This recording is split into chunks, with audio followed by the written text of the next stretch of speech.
विराजमान झालेले आपल्या महाविद्यालयाचे प्राचार्य डॉक्टर आदित्य सर, आपणा सर्वांना एकत्रित करण्याचं मुख्य कारण म्हणजे या वर्षापासून जे नवीन NEP सिलेबस चालू झाला त्या NEP मध्ये पहिल्या सेमिस्टरचे विषय आणि दुसऱ्या सेमिस्टरचे विषय हे भिन्न भिन्न आहेत. तुम्हाला माहिती असेल आतापर्यंत पहिल्या सेमिस्टर मध्ये मेजर सब्जेक्ट तुम्ही अभ्यासलात, त्याच्या सोबतीला मायनर सब्जेक्टही अभ्यासलात. त्यानंतर मायनर सब्जेक्ट मध्ये काही 50 मार्काचे पेपर आहेत आणि जे पहिल्या सेमिस्टर मध्ये पेपर होते ते या सेमिस्टर मध्ये राहिलेले नाहीत. आतापर्यंत तुम्ही वर्गात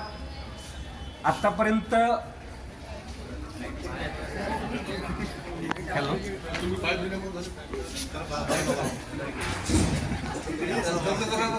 हॅलो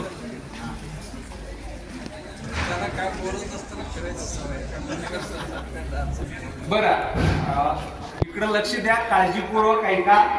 जे पहिल्या सेमिस्टर मधले जे मायनर सब्जेक्ट होते ते मायनर सब्जेक्ट सेकंड सेमिस्टर मध्ये राहिलेले नाहीयेत. तुम्ही वर्गात बसत नाहीये.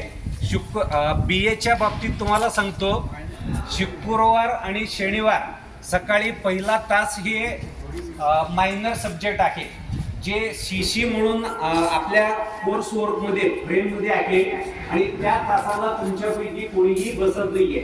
त्यामुळं याची गरज वाटलं निदान विद्यार्थ्यांना आपल्या नावाने जे विषय आहेत ते विषय माहिती व्हायला पाहिजे आणि त्या विषयाची पण तयारी व्हायला पाहिजे.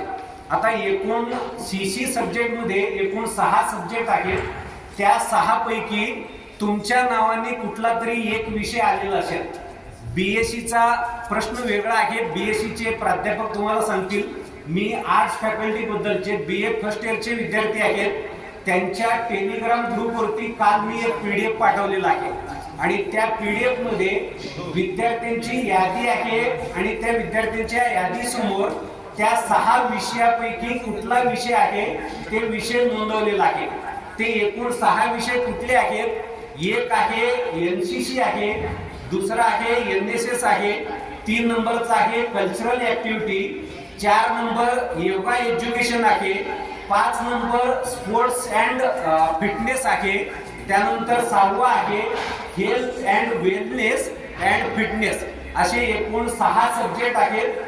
त्या 6ही सब्जेक्टला वेगवेगळ्या विद्यार्थ्यांची नावे टेलिग्राम ग्रुपवरती डिस्प्ले झालेली आहेत आणि पुढच्या येत्या शुक्रवार आणि शनिवार पासून जे तास चालू होतील ते त्याच वर्गामध्ये त्याच विषयासाठी तुम्ही जाऊन बसणं गरजेचं आहे. याच्या सोबतीला हे झालं फक्त BA चे विद्यार्थीनुसार आणि सब्जेक्टनुसार विभागणी.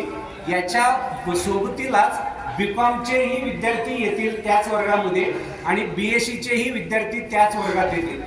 NSS चे विद्यार्थी NSS च्या वर्गातच असतील, NCC चे विद्यार्थी NCC च्या वर्गात असतील. योगा एज्युकेशन जे 6 सब्जेक्ट आहेत त्या 6 सब्जेक्ट नुसार तुमचे तासिका होतील. या पद्धतीनं तुमच्या टेलिग्राम ग्रुपकडे लक्ष द्यायचं. BCom आणि BSc बद्दल सुरोज सर बरं, यानंतर मी सुरोज सरांना विनंती करतो की CC कोर्स बद्दल BComच्या विद्यार्थ्यांना मार्गदर्शन करतील. नमस्कार.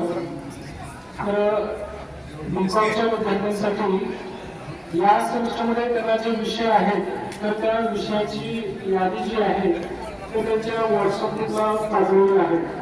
त्यामध्ये तुमचं CRN नंबर, तुमचं नाव, त्याच्यानंतर तुमचे या सेमिस्टरसाठी असलेले जे विषय आहेत तर हे त्याच्या समोर दिसतील.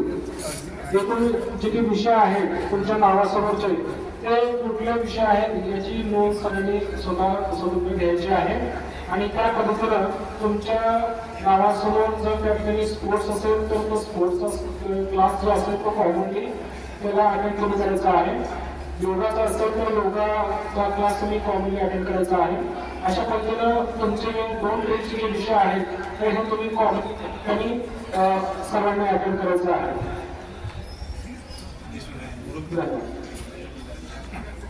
BSc फर्स्ट इयर आणि BCA फर्स्ट इयरच्या विद्यार्थ्यांना BSc फर्स्ट इयरच्या विद्यार्थ्यांना सेम याच पद्धतीनं तुमच्या टेलिग्राम ग्रुपवरती तुमचा CC सब्जेक्ट कुठला आहे याची लिस्ट आम्ही तुम्हाला टेलिग्राम ग्रुपवरती उद्या आज कुंभारसर नाही उद्या तुम्हाला पाठवण्यात येईल. आपण ते पाहायचं आणि त्या वेळेला जो तुम्हाला टाइम टेबल दिलेला आहे त्या टाइम टेबलनुसार तुम्ही तासाला हजर राहायचं. बरं, तुम्ही पहिल्या सेमिस्टरला सगळ्या फॅकल्टीचे विद्यार्थी भारतीय राज्यघटना हा एक पेपर तुम्ही अभ्यासला, त्यानंतर भारतीय ज्ञान प्रणाली IKS हे दोन्ही पेपर पहिल्या सेमिस्टरला अभ्यासला. या सेमिस्टरला ते दोन्ही पेपर नाहीत, लक्षात ठेवा.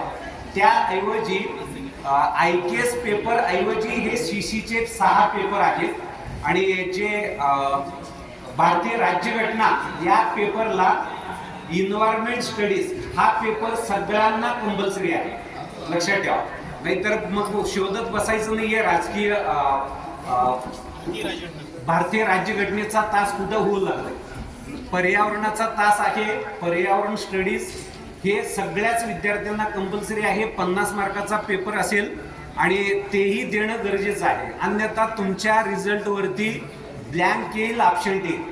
लक्षात आलं. 2 पेपर पहिल्या सेमिस्टरचे बाजूला सरकलेत आणि या सेमिस्टरमध्ये 2 पेपर नव्याने ऍड झाले. हे सर्व विद्यार्थी फर्स्ट इयरच्या सर्व विद्यार्थ्यांनी काळजी घ्या आणि ज्या विषयाला तुमचं नंबर पडलेला आहे ते विषय बघा आणि त्या विषयाचीच तयारी करा आणि पेपरमध्ये तेच विषय द्या. 2-3 विद्यार्थी असे सापडलेत की IDS पेपर आहे आणि दुसऱ्याच पेपरला बसलाय. जो विद्यार्थी राठोड म्हणून विद्यार्थी आहे, एक त्याच्या या रिशीटमध्ये एक पेपर आहे आणि पेपर एक बसलंय आणि रिझल्ट फेल दाखवतोय. असं या सेमिस्टरमध्ये तुमच्या बाबतीत होता कामा नाहीये. त्यामुळं सगळ्यांनी काळजी घ्या.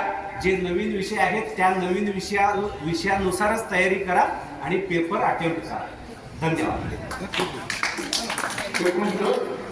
सर्व BA first year, BCom first year आणि BSc फर्स्ट इयर त्या सर्व विद्यार्थ्यांना आणखी असं सांगतो की आज तुम्ही बजेट आहात. आम्ही जे सूचना तुम्हाला दिलेल्या आहेत, आज जे अब्सेंट असलेले विद्यार्थी आहेत तुमच्या वर्गातले त्यांना तुम्ही ते याबद्दल माहिती सांगायची. तुमचे जे मित्र आहेत जवळचे त्यांना सुद्धा ही इन्फॉर्मेशन सांगा. असे सब्जेक्ट आहेत आणि टेलिग्रामवर आणि त्याच्या रसाला तू हजर राहा सांगायचं. थँक्यू. प्रत्येक हॉस्टेलच्या विद्यार्थ्यांना लक्षात घ्यायचं आहे, आपले कोणते विषय किती आहेत त्याची यादी तुम्हाला माहिती असणं गरजेचं आहे. 3 मेजर विषय तुमचे असणार आहेत. BSc आणि SSCचे 2 विषय असणार आहेत, ते मागच्या वेळेस होते. तुम्हाला जे BSc आणि SSCचे पेपर आहेत ते 2 50-50 मार्काचे 2 क्रेडिटचे पेपर असणार आहेत. 3 मेजर असणार आहेत आणि त्याच्यानंतर हे एक्स्ट्रा पेपर परत आता या सरांनी सांगितलं की 6 पैकी 1 पेपर असणार आहे. इन्व्हायरमेंटचा 1 पेपर असणार आहे. इन्व्हायरमेंटचा पेपर हा पेपर हे 2 क्रेडिट, त्याच्यानंतर BSc आणि SSCचे 2 क्रेडिटचे 4, असं टोटल 2 क्रेडिटचे 4 पेपर असणार आहेत. 50 मार्काचे 4 पेपर आणि मेजरचे 3 पेपर 100 मार्काचे. त्याची यादी तुमच्याकडे असणं गरजेचं आहे. 5 पेपर फिक्स आहेत फायनल तुमचे. 5 म्हणजे गेल्या सेमिस्टरचे जे होते ते 5 पेपर फिक्स आहेत. 3 मेजर सब्जेक्ट आणि BSc आणि SSC ते फिक्स आहेत. राहिलेले जे 4 तुमचे पेपर आहेत की जे 2 क्रेडिटचे आहेत ते तुम्हाला शोधून काढायचे आहेत. तुमचा कुठल्या नंबरला आहे तुम्ही चॉईस केलेलं नाही, ते चॉईस आम्ही तुम्हाला दिलेलं आहे. ते कुणाचं कल्चर असेल, कुणाचं NSS असेल, कुणाचं NCC असेल, कुणाचं योगा असेल, तुम्ही ते चेक करून घ्यायचं आहे नेमका माझा पेपर कुठला आहे. ते 4 क्रेडिटमध्ये इन्व्हायरमेंट ही कंपल्सरी सगळ्यांना आहे. इन्व्हायरमेंट कंपल्सरी आहे. या बाकीच्या विषयाचे पैकी मात्र तुम्हाला ते तपासून घ्यायचं आहे. अशा पद्धतीनं तुमच्या एकूण टोटल विषयाची यादी तुमच्याकडे असणं गरजेचं आहे. वरंड्यामध्ये फिरत असताना पुढच्या आठवड्यामध्ये मी प्रत्येक विद्यार्थ्याला उभा करून विचारणार, तुझ्या विषयाची मला नावं सांग. तुम्हाला त्या विषयाची नावं सांगता आली पाहिजेत. त्यामुळे सगळ्यांनी त्या टेलिग्राम ग्रुपवरचे आपण कोणत्या ग्रुपमध्ये आहोत आणि आपल्याला कुठले विषय दिलेले आहेत त्याची सगळ्यांनी व्यवस्थित नोंद करून घ्या. दुसरी महत्वाची सूचना, ड्रेसच्या बाबतीमध्ये तुम्ही गंभीर नाही आहात. कुणी ड्रेस फाटला म्हणून सांगतो, कुणी